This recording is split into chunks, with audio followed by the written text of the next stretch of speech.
Yeah, and just in terms of the timeline, you heard Andy Harris today, sort of the chairman of the Freedom Caucus, come out and say, look, this could be another 10 days until we vote on this. You heard Representative Chip Roy say we have a long way to go. Again, this was before their meeting with President Trump at the White House. That, of course, could change things. I want to listen to this sound from Congressman Harris about this bill. This bill actually got worse overnight. There is no way it passes today. And as I've said all along, we may need a couple of weeks to iron everything out, but it's not going anywhere today. What is the significance of that, the longer that this goes on, Jonah? But the problem is the longer these things go on, the harder it gets to get them passed, right? So I think that's part of the sort of pull the Band-Aid, get this over with, kick it to the Senate. Look, my priors have been from the beginning, eventually something passes, because for exactly the argument that Scott's making, which is that the stakes for Republicans are so much worse if it doesn't. So eventually, who knows what deals are going to be made and all that kind of stuff. Like, as a fiscal conservative, I think this whole thing is a hate crime. But it's going to pass, and then the Senate is going to go nuts with it and change it in ways that are completely going to overturn what the House agreed to, and then you're going to have this reconciliation thing.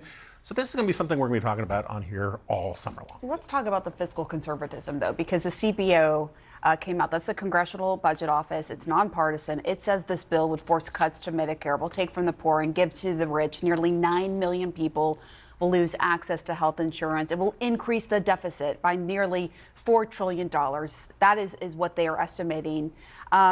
I mean, you have to ask about Republicans and being willing to run on that next year. Sure, you have, one faction that's obviously concerned about the fiscal nature of this and how much it'll cost. But you have also, conservatives that are also worried about cuts to the social safety net and programs like Medicaid and Medicare, and the political backlash that will come with those cuts. Those are programs that many of the president's own supporters also rely on here. So you do have those nerves. But this whole scenario, we're talking about the timing of this when the White House has also made clear that this and the passage of this bill, the president views it almost as a loyalty test here. Mm-hmm. You saw him say yesterday, look, if you don't want to support this, you might not be a Republican much anymore. There was an OMB, Office of Management and Budget statement that also used the word betrayal as well. This is much stronger than just a message of him saying, how are you going to answer your constituents? He is making clear that he sees the actions of Republicans in Congress here as a real measure of their loyalty to the White House and to him. Yeah, I mean, you saw what he said about Rep. Massey, who's a no on this, who clearly isn't going to change his mind, that he should be voted out of office, basically, is what he said. And we're also seeing a little bit about how Republicans will message this if this does not pass the House. Adrian, Rep. Barr from my home state of Kentucky was on CNN earlier today, and here's what he said. For the life of me, I don't know why anyone, Democrat or the grandstanders, would vote against this bill. I think it's political suicide. Voting against this bill is voting for a $4 trillion tax increase. It's voting for increases on taxes on middle-income Americans. It's voting for tax increases on tips, tax increases on overtime. What do you say to that? Well, look, I don't understand if you are one of the 12 to 20 or so vulnerable Republicans that, won in a very marginal district this last time around, how you can actually go home, look your constituents in the eye, many of whom, to the point you made earlier, are benefit from these social safety net programs, benefit from Medicaid, benefit from Social Security, and say, I voted for the largest reduction in Medicaid in the history since the program has been incepted. So how do you actually go home to do that? And I will tell you this, Scott, Democrats will remember there will be a lot of money spent in these districts for Republicans who voted for this bill, making sure that every single one of their constituents is aware of the cuts that they made to their programs and how they are actually affecting their lives adversely. I have no doubt that Democrats will spend money complaining about this, because anything that we take away from illegal aliens, Democrats go We're not insane talking about So immigration. We're talking about safety. No, we're talking about illegal aliens programs being kicked off of Medicaid, and we're talking about able-bodied people needing to show some kind of work product here. That's what we're talking about in this program. It's a massive program, and it costs a lot of money. And there's, I think, even according to the $4 trillion added to the debt. According to the CBO, like $500 billion of possible waste, fraud, and abuse in this program. There are ways to cut this that doesn't impact a single person who actually needs it. And I would Well, be then more is than that- happy. this bill is not I doing would be that. more than This happy bill to go is not home doing that. and run a campaign and say, we took this away from illegal aliens so we could shore it up for you. But a that's message not what this anybody bill can- does. That's not what it's this bill exact- does. it's exactly what it immigrants. does. As you're the new guy in the group, thanks for joining us.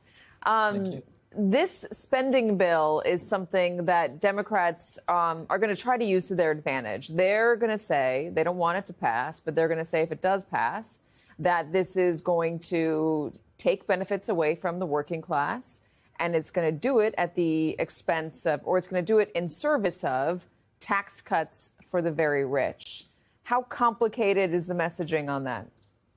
Pretty simple, straightforward. And to win the battle, we obviously do need to talk about these programs as working class programs, because you've heard Mike Johnson casually refer to people as, we don't want able-bodied young men sitting in basements on video games. That's who we're trying to target. That's his quote. I mean, if he says it directly, I don't know what human beings out there really desperately want to be unemployed and be on Medicaid. That's their ambition in life. I think people want to work, and they are working. They're trying to get jobs. And it's often not in their control that an employer fires them or limits their hours, cuts their wages.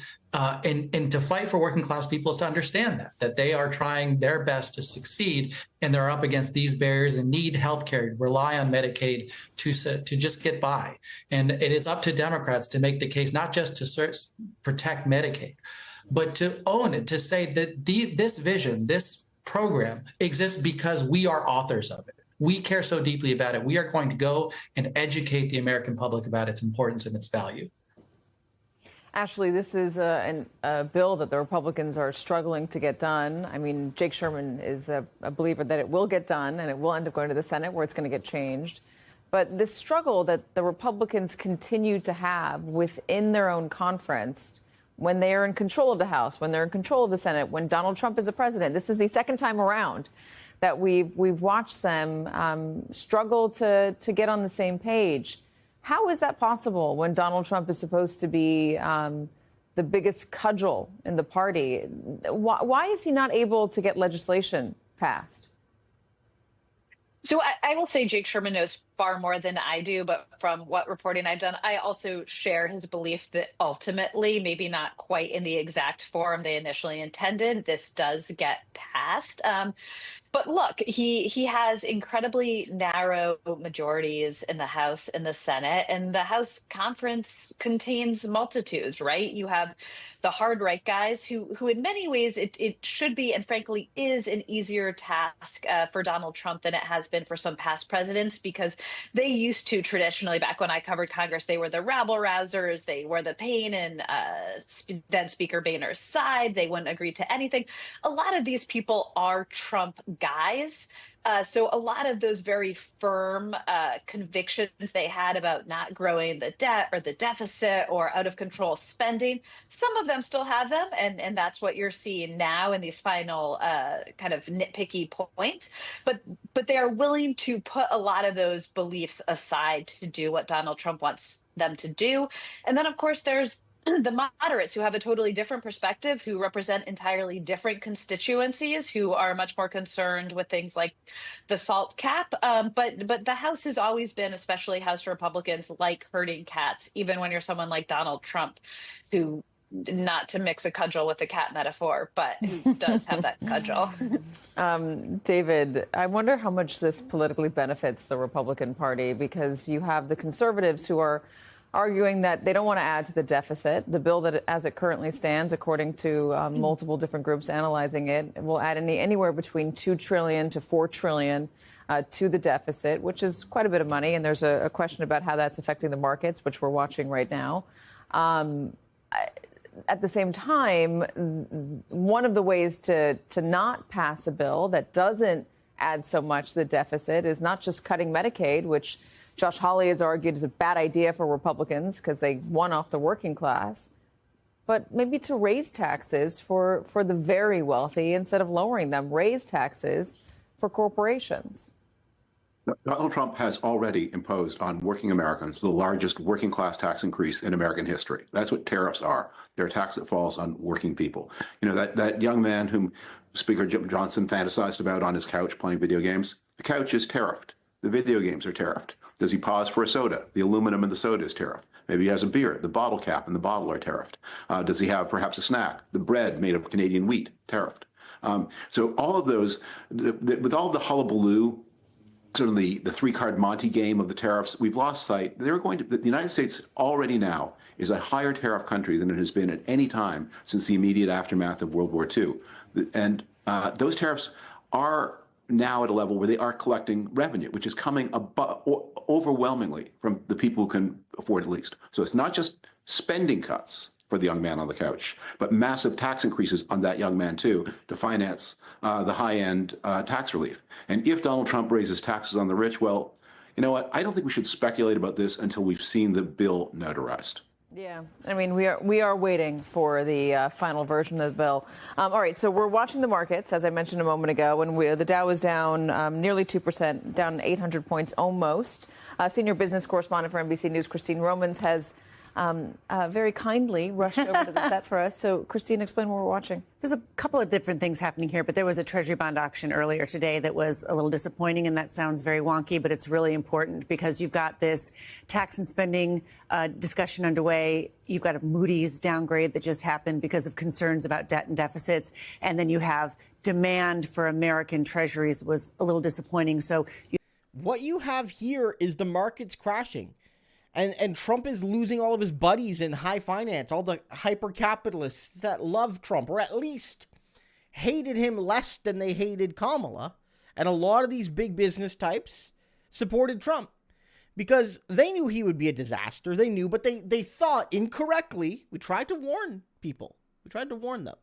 And I hate these guys, so I regretted even having to warn them because but I said, you know, it's going to be bad for you because, yeah, if Harris wins, you'll have to pay slightly more taxes. Harris's plan, I don't think taxed the rich nearly enough. You know, she wasn't a Bernie or a Liz Warren.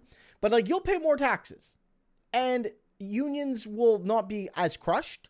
And environmental regulations won't go away as much and all of that. And so, yeah, your profit margins might be a little lower in some ways.